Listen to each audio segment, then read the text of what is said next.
Hello ಎಲ್ರಿಗೂ ನಮಸ್ಕಾರ. Welcome to my YouTube channel.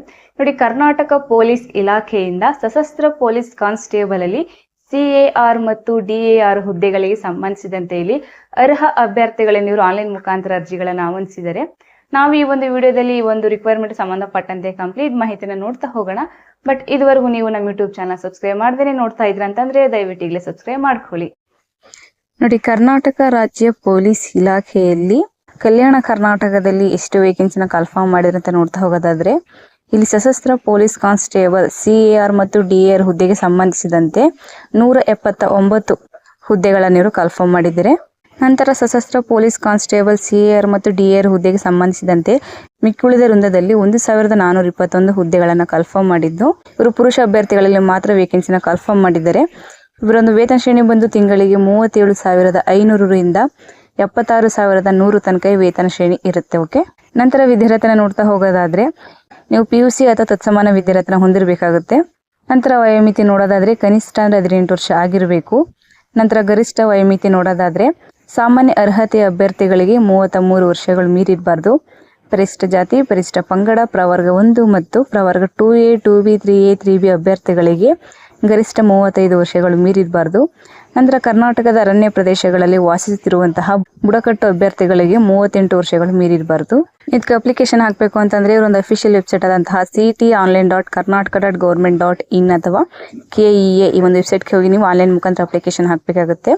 ನಂತರ ಅರ್ಜಿ ಸಲ್ಲಿಸಲು ಪ್ರಾರಂಭ ದಿನಾಂಕ 22/6/2026 ಪ್ರಾರಂಭ ಆಗಿದ್ದು, ನೀವು ಅರ್ಜಿ ಸಲ್ಲಿಸಲು ಕೊನೆಯ ದಿನಾಂಕ 22/7/2026 ಲಾಸ್ಟ್ ಡೇಟ್ ಇರುತ್ತೆ. ನಂತರ ಶುಲ್ಕವನ್ನು ಪಾವತಿ ಮಾಡಲು ಕೊನೆಯ ದಿನಾಂಕ 24/7/2026 ಲಾಸ್ಟ್ ಡೇಟ್ ಇರುತ್ತೆ. ಓಕೆ, ನಂತರ ಅರ್ಜಿ ಶುಲ್ಕವನ್ನು ನೋಡ್ತಾ ಹೋಗೋದಾದ್ರೆ ಇಲ್ಲಿ ಸಾಮಾನ್ಯ ಅರ್ಹತೆ ಮತ್ತು ಇತರೆ ಪ್ರವರ್ಗಗಳು ಅಂದ್ರೆ ಪ್ರವರ್ಗ 2A, 2B, 3A, 3B ಅಭ್ಯರ್ಥಿಗಳಿಗೆ 750 ರು ಅಷ್ಟು ನಿಮಗೆ ಫೀಸ್ ಇರುತ್ತೆ. ನಂತರ ಪರಿಶಿಷ್ಟ ಜಾತಿ, ಪರಿಶಿಷ್ಟ ಪಂಗಡ, ಪ್ರವರ್ಗ 1 ಹಾಗೂ ಮಾಜಿ ಸೈನಿಕ ಅಭ್ಯರ್ಥಿಗಳಿಗೆ 500 ರು ಅಷ್ಟು ನಿಮಗೆ ಫೀಸ್ ಇರುತ್ತೆ. ನಂತರ ಇದು ನಾನ್ ರಿಫಂಡಬಲ್ ಆಗಿರುತ್ತೆ.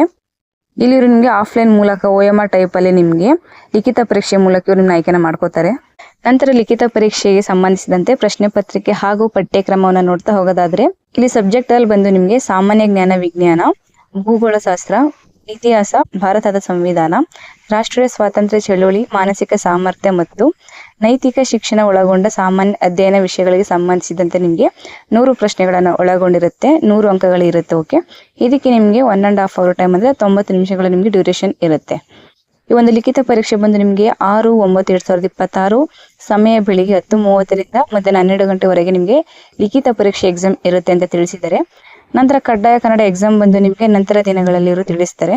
ನಂತರ ಇಲ್ಲಿ ನಿಮಗೆ ನೆಗೆಟಿವ್ ಮಾರ್ಕ್ಸ್ ಕೂಡ ಇರುತ್ತೆ. ಓಕೆ, ಪ್ರತಿ ರಾಂಗ್ ಆನ್ಸರ್ಗೆ 0.25 ರಷ್ಟು ಅಂಕಗಳನ್ನು ಇವರು ಕಡಿತಗೊಳಿಸ್ತಾರೆ. ಓಕೆ, ನಂತರ ಇಲ್ಲಿ ಲಿಖಿತ ಪರೀಕ್ಷೆಗಳಲ್ಲಿ ಗಳಿಸಿದ ಅಂಕಗಳ ಆಧಾರದ ಮೇಲೆ ಇವರು ಅಭ್ಯರ್ಥಿಗಳನ್ನ 1:5 ಅನುಪಾತದಲ್ಲಿ ಇವರು ಫಿಸಿಕಲ್ ಸ್ಟ್ಯಾಂಡರ್ಡ್ ಟೆಸ್ಟ್ ಹಾಗೂ ಫಿಸಿಕಲ್ ಎಂಡ್ಯೂರೆನ್ಸ್ ಟೆಸ್ಟ್ಗೆ ಇವರು ಕರೀತಾರೆ. ಓಕೆ, ನಂತರ ಫಿಸಿಕಲ್ ಸ್ಟ್ಯಾಂಡರ್ಡ್ ಟೆಸ್ಟ್ಗೆ ಸಂಬಂಧಿಸಿದಂತೆ ಹೇಗಿರುತ್ತೆ ಅಂತ ನೋಡ್ತಾ ಹೋಗೋದಾದ್ರೆ ಇಲ್ಲಿ ಪುರುಷ ಮತ್ತು ಮಾಜಿ ಸೈನಿಕ ಅಭ್ಯರ್ಥಿಗಳಿಗೆ ಅವರ ಒಂದು ಕನಿಷ್ಠ ಎತ್ತರ 168 ಸೆಂಟಿಮೀಟರ್ ಇರಬೇಕು. ಕನಿಷ್ಠ ಎದೆ ಸುತ್ತಳತೆ ಬಂದು 86 ಸೆಂಟಿಮೀಟರ್ ಇರಬೇಕು. ಓಕೆ, ಕನಿಷ್ಠ ವಿಸ್ತರಣೆ ಬಂದು 5 ಸೆಂಟಿಮೀಟರ್ ಇರುತ್ತೆ. ನಂತರ ಕರ್ನಾಟಕ ಅರಣ್ಯ ಪ್ರದೇಶಗಳಲ್ಲಿ ವಾಸಿಸುತ್ತಿರುವ ಬುಡಕಟ್ಟು ಪುರುಷ ಅಭ್ಯರ್ಥಿಗಳಿಗೆ ಅವರೊಂದು ಕನಿಷ್ಠ ಎತ್ತರ ಬಂದು 155 ಸೆಂಟಿಮೀಟರ್ ಇರಬೇಕು. ಕನಿಷ್ಠ ಎದೆ ಸುತ್ತಳತೆ ನೋಡೋದಾದ್ರೆ 5 ಸೆಂಟಿಮೀಟರ್ಗಳ ಕನಿಷ್ಠ ವಿಸ್ತರಿಸುವುದರೊಂದಿಗೆ ಸಂಪೂರ್ಣವಾಗಿ ನೀವು ಹಿಗ್ಗಿಸಿದಾಗ 75 ಸೆಂಟಿಮೀಟರ್ಗಳಿಗಿಂತ ಕಡಿಮೆ ಇಲ್ಲದಂತೆ ಇರಬೇಕಾಗುತ್ತೆ. ಓಕೆ, ನಂತರ ದೈಹಿಕ ಸಹಿಷ್ಣುತೆ ಪರೀಕ್ಷೆಗೆ ಸಂಬಂಧಿಸಿದಂತೆ ನೋಡ್ತಾ ಹೋಗೋದಾದ್ರೆ ಇಲ್ಲಿ ಪುರುಷ ಅಭ್ಯರ್ಥಿಗಳಿಗೆ ಮೊದಲನೇದಾಗಿ ಇಲ್ಲಿ 1600 ಮೀಟರ್ ಓಟ ಇರುತ್ತೆ. ಇದಕ್ಕೆ ನಿಮಗೆ 6 ನಿಮಿಷ 30 ಸೆಕೆಂಡ್ ಕಾಲಾವಕಾಶ ಇರುತ್ತೆ. ನಂತರ ಇಲ್ಲಿ ನಿಮಗೆ ಉದ್ದ ಜಿಗಿತ ಬಂದು 3.80 ಮೀಟರ್ಗಿಂತ ಕಡಿಮೆ ಇಲ್ಲದಂತೆ ಇರುತ್ತೆ. ನಂತರ ಎತ್ತರ ಜಿಗಿತ ನಿಮಗೆ 1.20 ಮೀಟರ್ಗಿಂತ ಕಡಿಮೆ ಇಲ್ಲದಂತೆ ಇರುತ್ತೆ. ಇದಕ್ಕೆ ನಿಮಗೆ 3 ಅವಕಾಶಗಳು ಮಾತ್ರ ಇರುತ್ತೆ. ನಂತರ ಗುಂಡು ಎಸೆತ ಬಂದು ಇದು ನಿಮಗೆ 7.26 kg ಇರುತ್ತೆ. ನೀವು 5.60 ಮೀಟರ್ಗಿಂತ ಕಡಿಮೆ ಇಲ್ಲದಂತೆ ನೀವು ಎಸಿಬೇಕಾಗುತ್ತೆ. ಇದಕ್ಕೂ ಸಹ ನಿಮಗೆ 3 ಅವಕಾಶಗಳು ಇರುತ್ತೆ.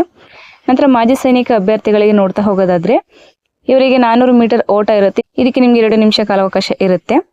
ನಂತರ ಉದ್ದ ಜಿಗಿತ ಬಂದು ನೀವು 2.50 ಮೀಟರ್ಗಿಂತ ಕಡಿಮೆ ಇಲ್ಲದಂತೆ ಉದ್ದ ಜಿಗಿಬೇಕಾಗುತ್ತೆ ಅಥವಾ ಎತ್ತರ ಜಿಗಿತ 0.90 ಮೀಟರ್ಗಿಂತ ಕಡಿಮೆ ಇಲ್ಲದಂತೆ ನೀವು ಎತ್ತರ ಜಿಗಿಬೇಕಾಗುತ್ತೆ. ಓಕೆ, ಇದಕ್ಕೂ ಸಹ ನಿಮಗೆ 3 ಅವಕಾಶಗಳು ಇರುತ್ತೆ. ನಂತರ ಗುಂಡು ಎಸೆತ ಇದು 4 kg ಇರುತ್ತೆ. ನೀವು 3.75 ಮೀಟರ್ಗಿಂತ ಕಡಿಮೆ ಇಲ್ಲದಂತೆ ನೀವು ಗುಂಡನ್ನು ಎಸೆಯಬೇಕಾಗುತ್ತೆ. ಇದಕ್ಕೂ ಸಹ ನಿಮಗೆ 3 ಅವಕಾಶಗಳು ಇರುತ್ತೆ. ಓಕೆ ಓಕೆ, ಸೊ ಇದಿಷ್ಟು ಕರ್ನಾಟಕ ರಾಜ್ಯ ಪೊಲೀಸ್ ಇಲಾಖೆಯಲ್ಲಿ ಸಶಸ್ತ್ರ ಪೊಲೀಸ್ ಕಾನ್ಸ್ಟೇಬಲ್ ಹುದ್ದೆಗಳಿಗೆ ಸಂಬಂಧಿಸಿದಂತೆ ಮಾಹಿತಿ ಇದಾಗಿರುತ್ತೆ. ನೀವು ಇದಕ್ಕೆ ಇಂಟ್ರೆಸ್ಟ್ ಇದರ ಅಪ್ಲಿಕೇಶನ್ ಹಾಕಬೇಕು ಅಂತಂದ್ರೆ ಇವರೊಂದು ಅಫಿಷಿಯಲ್ ವೆಬ್ಸೈಟ್ ಆದಂತಹ ctonline.karnataka.government.in ಈ ಒಂದು ವೆಬ್ಸೈಟ್ಗೆ ಹೋಗಿ ನೀವು ಆನ್ಲೈನ್ ಮುಖಾಂತರ ಅರ್ಜಿಗಳನ್ನು ಹಾಕಬೇಕಾಗುತ್ತೆ. ಓಕೆ, ನೆಕ್ಸ್ಟ್ ಜುಲೈ 22ಕ್ಕೆ ಲಾಸ್ಟ್ ಡೇಟ್ ಇರುತ್ತೆ. ಸೊ ಆದಷ್ಟು ಬೇಗ ಅಪ್ಲಿಕೇಶನ್ ಹಾಕಿ ಮತ್ತು ಆದಷ್ಟು ನಿಮ್ಮ ಫ್ರೆಂಡ್ಸ್ಗಳು ಕೂಡ ಶೇರ್ ಮಾಡಿ, ಅವರು ಕೂಡ ಬೇಗ ಅಪ್ಲಿಕೇಶನ್ ಹಾಕಲಿ ಅಂತ ಹೇಳ್ತಾ, ಈ ಒಂದು ವಿಡಿಯೋ ಇಷ್ಟ ಆಯ್ತಂದ್ರೆ ದಯವಿಟ್ಟು ಒಂದು ಲೈಕ್ ಮಾಡಿ, ಶೇರ್ ಮಾಡಿ ಮತ್ತು ಹೀಗೆ ಒಂದು ಹೆಚ್ಚಿನ ಇನ್ಫಾರ್ಮೇಷನ್ಗಳಿಗಾಗಿ ದಯವಿಟ್ಟು ನಮ್ಮ ಯೂಟ್ಯೂಬ್ ಚಾನಲ್ ಸಬ್ಸ್ಕ್ರೈಬ್ ಮಾಡಿ, ಸಪೋರ್ಟ್ ಮಾಡಿ ಫ್ರೆಂಡ್ಸ್. Thank you.